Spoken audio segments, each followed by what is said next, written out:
नरमो मुलायम और रुई के जैसे सॉफ्ट सॉफ्ट ये मीठे बन जिनकी आज मैं आपके साथ बेकरी वाली सीक्रेट रेसिपी शेयर कर रही हूँ। ट्रस्ट मी, अगर ये बंद आपके फेवरेट हैं तो आज आपको एक बहुत ही अमेजिंग रेसिपी मिलने वाली है। लेकिन अगर अब तक ये आपके फेवरेट नहीं भी थे तो आई एम श्योर इनका ये फाइनल रिजल्ट देखकर आप भी इनके फैन हो गए होंगे। रेसिपी बहुत ही सिंपल और ईजी है। बस आपने रेसिपी को कंप्लीट फॉलो करना है ताकि आपसे कोई भी गड़बड़ ना हो।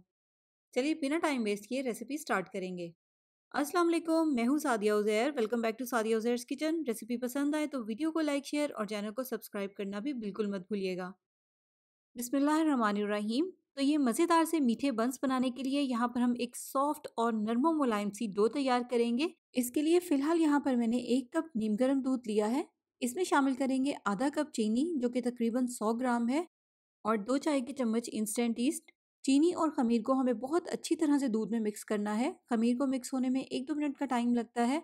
अगर आप इसको थोड़ी देर के लिए इसी तरह से पड़ा रहने दें तो ये बहुत आसानी के साथ मिक्स हो जाएगा। तो जैसे कि आप देख रहे हैं दूध में सारी चीज़ें अच्छी तरह से मिक्स हो गई हैं।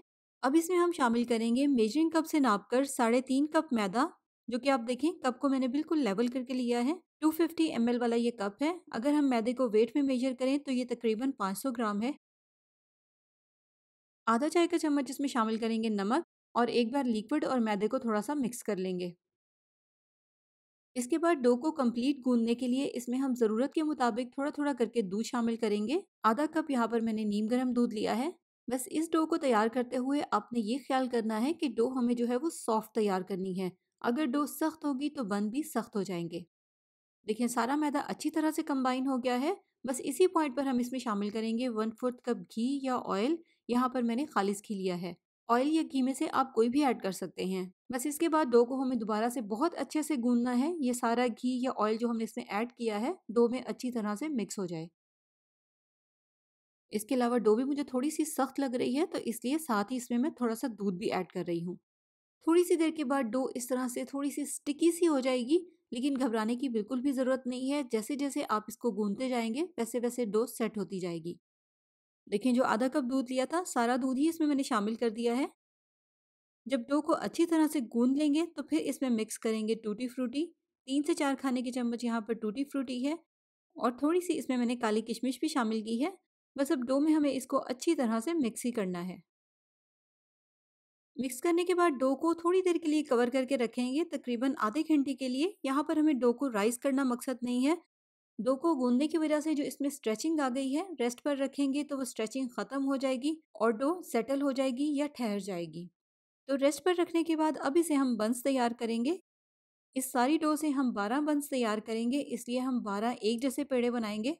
अब सारे बंस एक जैसे साइज के बने तो इसलिए हर पेड़े का वजन नापने के लिए यहाँ पर मैं किचन स्केल का इस्तेमाल कर रही हूँ। एक पेड़े का वेट यहाँ पर तकरीबन 88 ग्राम है। अगर आपके पास ये किचन स्केल नहीं है तो आप अंदाजे से भी इसके एक जैसे 12 पेड़े बना सकते हैं। देखिए इस तरह से हमें सारे पेड़े बिल्कुल स्मूथ तैयार करने हैं, और फिर उसके बाद एक बेकिंग ट्रे को ऑयल या घी से ग्रीस करके ये पेड़े इसमें रखते जाएंगे, और पेड़ों के दरमियान में इस तरह से 1-1 इंच का गैप भी हो क्योंकि ये फूलेंगे। उसके बाद एक अंडे को अच्छी तरह से फेंट कर एक ब्रश की मदद से इनके ऊपर अप्लाई कर देंगे। अब इनको राइस करने के लिए हमें इनको इस तरह से कवर करना है कि जब ये बंद फूले तो जिस चीज़ से हमने इनको कवर किया है उसको टच ना करें। इसलिए प्लास्टिक से तो हम इनको कवर नहीं करेंगे। किसी बड़े साइज के बर्तन के नीचे या तो आप इसको रख दें। बस ध्यान यही रखना है कि बंद फूलें तो उस बर्तन को टच ना करें, वरना इनको आपने जिस भी चीज़ के साथ कवर किया है उससे टच होकर दोबारा से बैठ जाएंगे। तो मैंने यहाँ पर इनको ओवन में रखकर राइस किया है। ओवन में इनको हवा नहीं पड़ेगी जिसकी वजह से ये अच्छे से राइस हो जाएंगे। लेकिन ध्यान रखिएगा राइस करने के लिए आपने ओवन को ऑन नहीं करना। जब ये बंस अच्छी तरह से राइस हो जाएंगे तो फिर हम ओवन को ऑन करेंगे और प्री हीटेड ओवन में इनको 180 सेल्सियस पर तकरीबन 25 से 30 मिनट के लिए बेक करेंगे। ओवन का टाइम और टेम्परेचर आपके ओवन की परफॉर्मेंस के अकॉर्डिंग कम ज़्यादा भी हो सकता है। इसके अलावा अगर आप चाहें तो आप इसको पतीले में भी बेक कर सकते हैं। बाकी बेक होने के बाद इनका फाइनल रिजल्ट तो आपके सामने ही है। अब आप कमेंट करके ज़रा खुद ही बता दें कि ये बंस कैसे बने हैं और आपको ये रेसिपी कैसी लगी है। और पसंद आई हो तो वीडियो को लाइक तो बनता है, कहने की ज़रूरत नहीं है, आप खुद ही लाइक कर दें। इसके अलावा अगर आप चैनल पर नए हैं तो सब्सक्राइब करके नोटिफिकेशंस ऑन करना भी बिल्कुल मत भूलिएगा, ताकि आपसे इस तरह की नई आने वाली कोई भी रेसिपी वीडियो मिस ना हो। फैमिली और फ्रेंड्स में वीडियो को शेयर भी कीजिएगा। अपना बहुत सा ख्याल रखिएगा, दुआओं में याद रखिएगा। Thank you for watching. Allah हाफिज़।